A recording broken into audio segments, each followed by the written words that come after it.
All right, welcome back. We continue live right here on Pittsburgh CW. Bob Pompeani and Gene Collier with you at 412-575-2600. Coming up at 11 o'clock, we have all the scores. We have highlights of Ambridge, Quaker Valley, a good game tonight in 4A boys, and on the line, many more berths in the WPIAL Championships, which begin tomorrow at Peterson Events Center. So we'll have all those scores for you, plus highlights at 11 o'clock. In the meantime, Rich Walsh was in Indianapolis, spoke with Kevin Colbert today, general manager of the Steelers, about what's going on there, but also Antonio Brown. There's really nothing new to report here.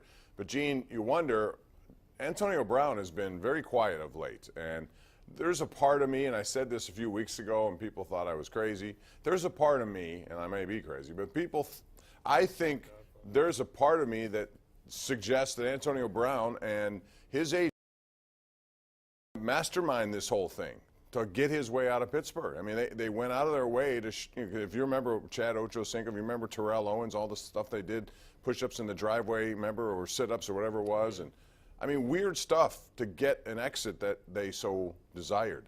Do you think they were smart enough to do that, or am I just delusional? Don't answer that question if you know. I'll answer the first part, Bob. No, I don't think they're that smart. I think, up until, Wednesday of the week of the Bengals game, Antonio Brown was perfectly happy here in Pittsburgh. He didn't like something Ben said on the radio, but, something happened in practice, and then he misplayed it all the way through. And Drew Rosenhaus helped him misplay it, just as he helped Terrell Owens and many of his other So you don't players. think it was by design, any of it? Because some of it made me wonder, Gene, about when he's on Instagramming live, when Mike Tomlin's giving a press conference. That's the deliberate, slap in the face of respect. Where you haven't talked to your coach, and yet you're on Instagram while he's doing his press conference. Yeah, I'm not even sure that Antonio Brown knows Mike Tomlin's giving a press conference. Oh, okay. Well, then I'm wrong there. But no, you're not. No, I don't. I'm saying I'm not sure. I don't know. It's kind of. I just can't wait till it's over. Please get this over with so we can move on. Let's talk to Mark in the North Hills. What's up, Mark? How are you? Hey guys, great show. I'm sure you guys are familiar with the online publication, The Onion. Sure. Yep. Yeah. Did you see the title of the article they had that said Nike fires 8-year-old who made Zion Williamson's shoe? Oh yeah, I thought about that. Yeah. I thought that was pretty funny. I didn't see that. But my point is, have you guys getting annoyed with the end of basketball games, especially college, where these refs have to go over and look at the monitor 15 times, and They're slowing everything down. It's even worse in the NBA at times. Everything's under scrutiny, it seems, and it takes the flow completely out of the game. I totally agree with that. Thanks, Mark, for the call. But, Gene, I realize that's another example of a replay coming into the game, and at the end of games, they're constantly going to monitors to check everything out. And it just delays the game, and it takes flow out of the game. Bob, I have 3 words for that. Three? 3. Death to replay. Death to replay. NFL's talking about it again today.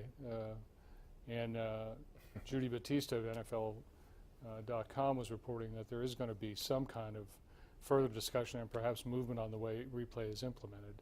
But I'd like to see it extramented. Yeah, Gene has been consistent with this, by the way. He wants it out of the game, never wanted it in the game. And now, once it got in, you were prophetic, once it got in the game, it would only increase each year. It would get to the point where it would slow things down, and that's pretty much what's happened. So I told you. Gene wrote about it. It happened. Let's go to Pete in Squirrel Hill. What's up, Pete? Gentlemen, how are you tonight? Good. How are you? Hey, Bob, I'm in a car today, and Andrew Filipponi on the fan is playing a soundbite from the Steelers GM. And he's raving about the qualities of Antonio Brown. He's a good person. He's a good father. Bob, what kind of halfway intelligent human being makes those statements when he's talking about a man who has no regard for anybody in life but himself? It's obvious. Come on. Well, I mean, he's trying to trade the guy, so what's he going to do? You can't attack his character to make it worse. The whole NFL knows he's a cancer. That's not going to enhance any trade value. Well, it's funny you say that, Pete. Frank Reich today pretty much intimated that he's not interested in Antonio Brown for reasons that you just said, that he doesn't want him in the locker room. So thanks for the call. But, Gene, I think that's going to be a big part of this. Even though there are teams interested. I agree with you. I think that's something that Kevin's got to say. And I don't think they're going to get a first or second round pick for him. I do. I know. Somebody will step up at the last minute. I'll bet it's closer to a 6th. You really believe that? Wow. Is there a shot? Kevin didn't rule this out, which I guess, again, is playing the card he has to play. But he didn't rule out a return. Nope. Would you? I would. Yeah, I would too. I wouldn't want him back at this point. Let's go to Larry in Newcastle. What's up, Larry? Not much. I was talking about the Steelers trade with Antonio Brown. Mm-hmm. If I was Kevin Colbert, the manager, the GM, I'd be looking at Dallas. Maybe trade him to Dallas for that young Cooper kid and a third and fourth round pick. So I'd like to have your thoughts about that trading for somebody of equal value almost, but not quite. First of all, Amari Cooper, thank you. Amari Cooper is much younger and I think going to be more productive in the next several years than Antonio Brown. I think Antonio Brown's best years are behind him. I don't think he's going to get better. He may be okay and better than most, but he's not going to be what he once was. And no, why would Dallas do that, Gene? They have Amari Cooper who was terrific for them, and he came at great expense to them already. They're not going to turn around and they're not. I still think the culprits are going to be the teams that should be involved. John Gruden, if he gave up a third-round pick for Martavis Bryant, he will do something with the Steelers, given how many picks he has. I believe that. We'll see if there's anyone else who steps up.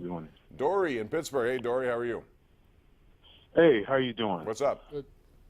I just wanted to express something about the Antonio Brown and the Bell situation. Sure. And I just wanted to say, do you think it's Mike Tomlin?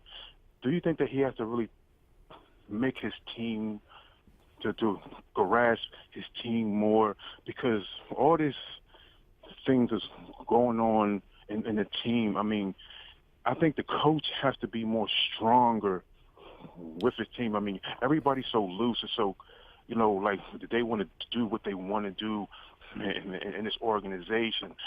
When you say everybody, I don't think everybody does it. I think Tomlin, thank you very much for the call, Dory. He elects to treat men like men and give them responsibility, but also expects you to live up to it. Now, did he give too much leeway to Antonio Brown? Probably yes. And this, he didn't expect it to backfire like this, but it has. I do think, Gene, there's got to be a line drawn at some point between coach and player about when it comes to discipline and what is expected. But I don't think Mike Tomlin expected Antonio Brown to do this, especially after that game in New Orleans. The whole thing didn't make sense to me, what was going on.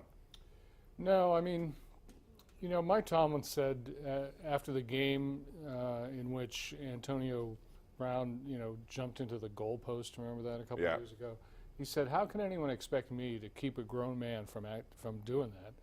And there's something to that. Now, it is a bad look for Tomlin, for AB to have his own off-campus housing at training camp. That is a bad look, and that should never happen. Yeah, I agree with that. But I think this is really beyond the capabilities of not just Mike Tomlin, but a lot of coaches. I mean, you're going to have a couple people on your team who are going to act out and not fit in. Sometimes they're the best players on the team, sometimes they're not. But I don't know. I think this is all just kind of baked into the cake. Yeah, I also think, if it were me, I would have suspended him for that last game and not given him a paycheck. I don't think they had to do that. I would have taken it that far, and they should have probably taken it that far.